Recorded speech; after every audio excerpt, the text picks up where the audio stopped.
दिनांक 4 अक्टूबर 1930 को डॉक्टर बाबा साहेब अम्बेडकर गोलमेज परिषद के लिए इंग्लैंड जाने वाले थे।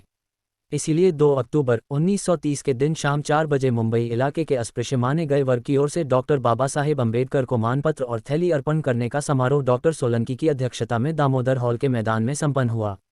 समारोह में करीब 6 से 7 हजार लोग उपस्थित थे। अध्यक्ष द्वारा किए गए शुरुआती भाषण के बाद समारोह समिति के महासचिव श्री सीताराम नामदेव शिवतरकर जी ने मानपत्र पढ़कर सुनाया। उन्होंने कहा कि थैली में अब तक 3,700 रुपये इकट्ठा हुए हैं और उम्मीद है कि कल शाम तक यह रकम 5,000 रुपयों तक पहुंच जाएगी। मानपत्र इस प्रकार था। मानपत्र: doctor Bhimrao Ramji Ambedkar, M.A. Ph.D. D.Sc. बार 8 लॉ, M.L.C. परमप्रिय महाराज, हिंदुस्तान को ग्रेट ब्रिटेन द्वारा स्वराज के अधिकार देने के मामले में बातचीत करने के लिए लंदन में होने वाले गोलमेज सम्मेलन में हिस्सा लेने के लिए सरकार से आमंत्रण पाकर आप जा रहे हैं। ऐसे समय आपके बारे में अपने दलित बंधुओं के मन में जो आदर, प्रेम और विश्वास है उसे व्यक्त करना हमारा पवित्र कर्तव्य है, ऐसा हम मानते हैं।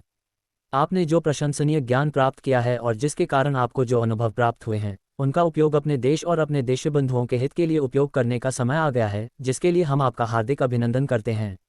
विद्वत रत्न महोदय, समाजशास्त्र, राजनीतिशास्त्र, अर्थशास्त्र आदि गहन विषयों का दीर्घकाल तक अध्ययन करने के बाद उनके तहत प्रमेय आदि पर आपने यथायोग्य चिंतन किया है। इस ज्ञान को व्यवहारिक स्तर पर आजमाने के कई मौके आपको अपने देश में और विदेशों में प्राप्त हुए हैं। अपने देश की उन्नति के लिए किन बातों की फिलहाल आवश्यकता है, यह आपने मन में तय किया ही हुआ है। इन बातों से हमें अनुभव हुआ है कि किसी बात का निडरता से और निरपेक्ष बुद्धि से समर्थन करने का मानसिक धैर्य आपके पास है। इसलिए आप जिस काम के लिए जा रहे हैं उसमें आपके इन प्रशंसनीय गुणों को सुयोग्य निर्देशन मिलेगा और एक सच्चे देशभक्त और सत्यनिष्ठ होने की आपकी कीर्ति में और इजाफा होगा, इसका हम सबको पूरा भरोसा है। लोभ और लाभ के वशीभूत होकर स्वदेश के वास्तविक चिरस्थायी कल्याण की बातों से आप उदासीन नहीं होंगे या उन पर अमल करने से आप बिल्कुल नहीं चूकेंगे, इसका हमें पूर्ण विश्वास है। हमारी संस्कृति अत्युच्च दर्जे की होने के कारण आपसे इस तरह का कार्य नहीं होगा, इसका हमें पूरा भरोसा है। अपने देश की सही पैरवी करने का मौका आपको प्राप्त हो रहा है। हमें पूरी उम्मीद है कि इस मौके का सही फायदा उठाने में आप बिल्कुल कोई कसर नहीं छोड़ेंगे। सुजन महाशय, हमारे देश के एक बड़े जनवर्ग के प्रति पिछली कई सदियों से धार्मिक और सामाजिक तौर पर घनघोर अन्याय होता रहा है। इन अन्यायों के कारण उस वर्ग की स्थिति बड़ी दीनहीन हो गई है। इस स्थिति से वह जब तक नहीं उबरता तब तक हमारे देश की सही मायने में उन्नति होना असंभव है। इन बातों के बारे में इधर कई बड़े हृदयवान लोगों को खेद महसूस हो रहा है। इस जनवर्ग के उद्धार के लिए वे कोशिशें भी कर रहे हैं, लेकिन जब से आपने उसे अपने हाथ में लिया है तब से उसे खास महत्व और विशेष परिणामकारक स्वरूप प्राप्त हुआ है। और कुछ सालों तक अगर हम अपनी कोशिशें जारी रखें तो इस मामले में काफ़ी असर दिखाई देगा, सफलता मिलेगी। आपके जैसा सच्ची लगन वाला और समर्थ तारनहार इस समाज को पहले कभी नहीं मिला था। आप जो कोशिशें कर रहे हैं उनके कारण इस वर्ग के लिए आप देवता समान बन गए हैं। आप पर उनकी प्रगाढ़ श्रद्धा है, आपके प्रति उनके मन में भक्तिभाव है। आप उनके इन भावों के लिए सर्वथा सुयोग्य हैं। उनके हित के लिए कोई भी आत्मयज्ञ करने के लिए आप हमेशा सिद्ध होते हैं। आपकी योग्यता बहुत बड़ी है, इसलिए आपके व्यक्तित्व का, बुद्धिमत्ता का और स्वहितकारकता के परिणाम सब लोगों के मन पर बेहतरीन ही होता है। आपके निश्चयी और योग्य व्यक्तित्व का इन लोगों को राजनीतिक अधिकार दिलाने में बेहतर उपयोग होने वाला है, और लंदन की परिषद में इस जनवर्ग के राजनीतिक अधिकारों का योग्य समर्थन आप ही के हाथों होने वाला है। हमें पूरी उम्मीद है कि इस वर्ग के लिए आप बेहतर पैरवी कर उनके हित साधने में सफलता पाएंगे। राजनीति के मामले में आपकी नीति की रूपरेखा को कुछ दिन पूर्व नागपुर में हुई अखिल भारतीय बहिष्कृत वर्ग परिषद में अध्यक्ष स्थान से दिए अपने भाषण में आपने उजागर कर ही दिया है। हमें पूरा यकीन है कि वह नीति कुल हिंदी राष्ट्र और अस्पृश्य माने गए वर्गों के हित की है। हे दीनहीनों के संबल महाराज, हमने सुन रखा है कि आपकी यात्रा सिर्फ लंदन तक सीमित ना होकर आप लौटते वक्त ऊपर जिनका जिक्र किया है उनके उद्धार के लिए आवश्यक आर्थिक सहायता पाने के उद्देश्य से अमेरिका और अन्य देश घूमकर वहां के सहृदयों की मदद का स्रोत इस किचन जनवर्ग की ओर मोड़ने की कोशिश भी करने वाले हैं। आपका यह उद्देश्य बहुत ही स्तुत्य है। आपके जैसे विद्यावान, महान और स्वार्थरहित पुरुष को अमेरिका जैसे अमीर देश में आपके इस उद्देश्य में निश्चित रूप से सफलता मिलेगी और अपने लोगों का थोड़ा बहुत कल्याण करने का सुयश आपको मिले, ऐसी हम कामना करते हैं। तथा जो का रंजले गांजले त्यांसी महने जो आपुले तोची साधु ओलखावा देव तेतिची जानावा, जो दुखी हैं, परेशान हैं, उन्हें जो अपना मानता है उसमें साधु पहचाने, भगवान का वहीं दर्शन करें। इस साधु उक्ति की तरह आप सर्वमान्य और सर्वपूज्य हों और आपका जीवन सफल रहे। आखिर में हम मन से यही चाहते हैं कि आपकी यह यात्रा अत्यंत सफल रहे और आपका स्वास्थ्य बेहतरीन रहे। आप जिस काम को करने के लिए जा रहे हैं उसे पूरा करने की सामर्थ्य ऊर्जा आपके पास बनी रहे और सुकीर्ति संपादन कर आप सकुशल स्वदेश लौट आएं और हम सब आपके आने का उत्कंठा से इंतजार करते रहेंगे। मानपत्र पढ़ने के बाद उसे थैली के साथ अध्यक्ष डॉक्टर सोलंकी के हाथों अर्पण किया गया। डॉक्टर अंबेडकर ने उनका स्वीकार किया। बाद में डॉक्टर बाबा साहेब अंबेडकर मानपत्र का जवाब देने के लिए खड़े हुए, लेकिन उनका गला भर आया था, इसलिए 5-6 मिनटों तक वे कुछ बोल ही नहीं पाए। फिर संभल कर उन्होंने अपने भाषण की शुरुआत की। उन्होंने कहा, अध्यक्ष महाराज और भाइयों और बहनों, आज के दिन मैं आपको क्या सुनाऊं, मुझे कुछ सूझ नहीं रहा है। अब अगले 5-6 महीनों तक हमारी और आपकी मुलाकात नहीं होने वाली है। पिछले 2 सालों में मुझसे जो थोड़ा बहुत काम हुआ है उसमें अगर हजारों सज्जनों का साथ नहीं होता तो मुझ अकेले से कुछ भी नहीं बन पाता। मैंने जो कुछ काम किया है उसमें से मुंबई विधान परिषद के मेरे मित्र डॉक्टर सोलंकी ने काफ़ी सहायता की है। 1926 में गवर्नर ने मुझे बुलाकर पूछा कि अगर अस्पृश्य समाज की ओर से डॉक्टर सोलंकी को चुना जाए तो उनके साथ परिषद के काम करने में आपको कोई दिक्कतें तो नहीं आएंगी। इस पर मैंने जवाब दिया था कि सोलंकी काफ़ी पढ़े लिखे इंसान हैं, इसलिए परिषद के काम करने में हमारी अच्छी बनेगी। मैं थोड़ा गुस्सैल और ढीठ हूँ। परिषद में काम करते समय डॉक्टर सोलंकी के साथ मेरे बर्ताव में कभी ये दोष व्यक्त भी हुए होंगे, लेकिन डॉक्टर सोलंकी ने किसी बात को मन से नहीं लगाया और पूरे मनोयोग से मदद की। इसीलिए काउंसिल के काम का सारा श्रेय डॉक्टर सोलंकी को जाता है। परिषद के बाहर के कामों में समता संघ ने मेरी बहुत मदद की। श्री देवराव नाइक ने आज तक मेरी जितनी मदद की है उससे मैं उन्हें अपना दाहिना हाथ मानता हूँ। मुझे यकीन है कि मैं भले ही 5-6 महीनों तक विदेशों में, तब भी हम दोनों के सहकार्य के कारण हमें इतनी आत्मीयता हो गई है कि मेरे पीछे श्री नाइक ही काम कर पाएंगे। समता संघ के मेरे स्नेही श्री प्रधान, कद्रेकर, कवली आदि लोगों ने काफ़ी मदद की है। उसी तरह श्री शंकरराव परशा ने रुपयों के मामले में काफ़ी मदद की है।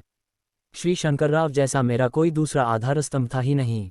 सार्वजनिक कार्यक्रमों के लिए रुपयों की जरूरत होती है, किंतु मैंने पहले पहल शुरू किए सोलापुर बोर्डिंग के समय मेरे पास हाथ में सिर्फ 500 रुपये ही थे। बाद में एक जीव दोस्त को 1000 रुपयों की प्रॉमिसरी नोट लिख कर दी और इस तरह ये बोर्डिंग संस्था शुरू हुई है। इस काम में श्री शंकरराव ने बहुत मदद की। प्रेस खरीदने के लिए उन्होंने रुपयों 1800 की मदद की। आज तक अस्पृश्य वर्ग के लिए जो थोड़ी बहुत सेवा मुझसे बन पाई है उसका सारा श्रेय अलग अलग कामों के मेरे सहयोगियों को जाता है। आप जो थैली और मानपत्र दे रहे हैं उसका मैं स्वीकार करता हूं, लेकिन इस थैली की रकम का अपने निजी कामों के लिए बिल्कुल उपयोग नहीं करना है। जिस गरीब समाज की मदद से यह रकम इकट्ठा हुई है उसी गरीब जनता के कामों के लिए इसका उपयोग होना है। अखिल भारतीय दलित कांग्रेस के केंद्रीय संगठन के खर्चे के लिए मुंबई इलाके की ओर से चंदा इकट्ठा कर देने की बात मैंने कबूल की है। इस काम के लिए इसमें से थोड़ी रकम डॉक्टर सोलंकी के पास जमा कर जा रहा हूं। बहिष्कृत कांग्रेस के लिए उन्हें इस रकम का उपयोग करना है, बाकी रकम का इस्तेमाल अलग ढंग से किया जाना है। अपनी बंद हो चुकी पत्रिका बहिष्कृत भारत का फिर प्रकाशन करने का मन है। वर्तमान हालात का निरीक्षण कर जो बातें सामने आएंगी वे इस पत्रिका में दी जाएंगी। इसका नाम बदलने का मैंने निश्चय किया है, क्योंकि इस नाम के कारण कई लोग हमारी पत्रिका खरीदने से झिझकते थे, नहीं खरीदते थे। इससे हमारी बात सारी जनता तक पहुंचे, यह हमारी मंशा पूरी नहीं होती थी। इसीलिए पत्रिका का नाम बदलने का मैंने निश्चय किया है। अब पत्रिका का नाम जनता होगा और उसके संपादन की जिम्मेदारी श्री देवराव नाइक की होगी। इस पत्रिका के लिए ग्राहक दिलाने की आप कोशिश करें। थैली की रकम का कुछ हिस्सा मेरे द्वारा चलाए जा रहे बोर्डिंगों को दिया जाए। इस प्रकार थैली के पैसों का इस्तेमाल किया जाएगा। गोलमेज सम्मेलन के लिए विलायत जाने आने का खर्च अगर अंग्रेज सरकार दे रही है तो फिर यह थैली किस लिए? इस तरह का सवाल आप में से कुछ लोगों के मन में आना सहज है। लेकिन जिस समय मुझे आपकी मदद की ज़रूरत थी तब भी जहां मैंने आपसे मदद लेने की उम्मीद नहीं रखी, तो अब मेरे निजी कामों के लिए भी आपकी मदद की ज़रूरत नहीं होगी। जब ज़रूरत होगी तब मैं ज़रूर आपसे मदद मांगूंगा। मैं गोलमेज परिषद के लिए जाने वाला हूं। इस सम्मेलन से कम अस्पृश्य वर्ग का फ़ायदा जरूर होगा, लेकिन जिन लोगों ने इस सम्मेलन का बहिष्कार किया हुआ है उन लोगों से मैं पूछता हूं कि यदि दो पक्षों में लड़ाई छिड़ जाए तो सुलह की भाषा बोलने में बुराई क्या है? आज सरकार और कांग्रेस के बीच आर पार की लड़ाई जारी है। कांग्रेस के आंदोलन के कारण सरकार का नुकसान होता है। इस तरह अगर दोनों पक्ष अगर अड़ जाएं तो किसी न किसी को गोलमेज सम्मेलन के द्वारा सुलह की कोशिश करनी ही होगी। सुलह का यह मार्ग गोलमेज सम्मेलन के द्वारा निकल सकता है। इस परिषद से कोई मार्ग नहीं निकलेगा, ऐसा भी कहा जा रहा है, किंतु मुझे ऐसा नहीं लगता। जिन लोगों को लगता है कि यह परिषद असफल होगी उनसे मैं यह पूछना चाहता हूं कि यह सम्मेलन क्यों असफल रहेगा? आज हिंदू, मुसलमान और अस्पृश्य सब स्वराज चाहते हैं। हाल ही में नागपुर में हुई अखिल भारतीय बहिष्कृत कांग्रेस ने उस तरह का प्रस्ताव पारित किया है। इस बारे में सबकी राय एक ही है। मतभेद केवल एक बात के बारे में है और वह है स्वराज किस तरीके से दें। मतभेद इस बारे में है कि अल्पसंख्यक लोगों की रक्षा हो तो उसके कैसे उपाय हों और उन्हें किस तरीके से सामाजिक, धार्मिक, राजनीतिक समानता मिले। आज ऐसे हिंदू धर्म की आवश्यकता है जिसमें सभी स्वतंत्र हों। लेकिन मतभेद हैं तो इस बात पर कि स्वराज से मिलने वाली सत्ता पूरे समाज में सही ढंग से बंटे या किसी विशिष्ट वर्ग के ही हाथ में रहे। दलित समाज, पिछड़ा वर्ग और बहुसंख्यक समाज अगर मन का बड़प्पन दिखाएं तो आपसी विवाद सुलझाना असंभव नहीं है। अपने समाज के लिए जो जरूरी है वह तो मांगूंगा ही, लेकिन साथ में इस देश को स्वराज दिया जाए इस तरह का प्रस्ताव रखा गया तो मैं उसका समर्थन करूंगा। इस देश की हर तरह से उन्नति हो और यह देश श्रेष्ठता के पद पर पहुंचे, यह कांग्रेस की ही तरह हमारी भी मनोकामना है। आखिर गोलमेज सम्मेलन पूरा होने के बाद मैं लोक जागृति का काम करना चाहता हूं। यह बेहद महत्वपूर्ण काम है। कांग्रेस का आंदोलन अमेरिका, जर्मनी आदि सभी देशों में होता है। उसी तरह अपनी अस्पृश्यता का दुख अन्य देशों तक पहुंचना चाहिए। इसीलिए मैं रशिया, जर्मनी, अमेरिका और जापान आदि देशों के प्रमुख नेताओं से मिलकर अपना दुख उनके सामने रखूंगा। इतना ही नहीं, लीग ऑफ नेशंस के सामने भी अस्पृश्यों की समस्या रखने की मेरी इच्छा है। इसी तरह अस्पृश्यों को फिलहाल पुलिस और सेना की नौकरी पर जो पाबंदी है उसे हटवाने के लिए विशेष कोशिश करूंगा। आप सब लोगों से एक आखिरी विनती करना चाहता हूं कि आप सब लोगों को एकता से और मिलजुल कर रहने की कोशिश करनी चाहिए। हम में आपस में कई गुट पैदा हो गए हैं। पिछले 2-4 सालों में एक बेहद बुरी बात मेरी नज़रों में आई है और वह यह है कि हर आदमी खुद को नेता कहलवाना चाहता है और इतराता फिरता है। यह बहुत बुरी बात है। मेरा आपसे अनुरोध है कि आप अब के बाद यह सब बंद करें। हमारे सामने इतनी मुश्किलें हैं, इतने ज़्यादा काम पड़े हैं कि उन्हें करने के लिए एक पूरा जिला या एक पूरा इलाका भी कुछ नहीं कर सकता। इसलिए अखिल बहिष्कृत बंधु अपने आपसी मतभेद भुलाकर कंधे से कंधा लगाकर काम पर लग जाएं, इसी में अपना हित है। मेरे पीछे डॉक्टर सोलंकी और श्री नाइक के मतानुसार आप चलें और समाज में जागरूकता आई है उसे बढ़ाने की जिम्मेदारी अब आप पर सौंपकर मैं आपसे विदा लेता हूं। डॉक्टर अंबेडकर ने अपने भाषण में ये विचार व्यक्त किए। सुना गया है कि सभा खत्म होने के बाद अस्पृश्य लोग वहां से बाहर निकले, तब बाहर इकट्ठा कुछ लोगों ने उन पर हमला किया। परेल में अस्पृश्य और कांग्रेस पार्टी के लोगों के दरमियान बहुत बड़ी लड़ाई हुई। उसमें पत्थर और लाठियों का इस्तेमाल किया गया। इन दंगों में 8 लोग घायल हुए।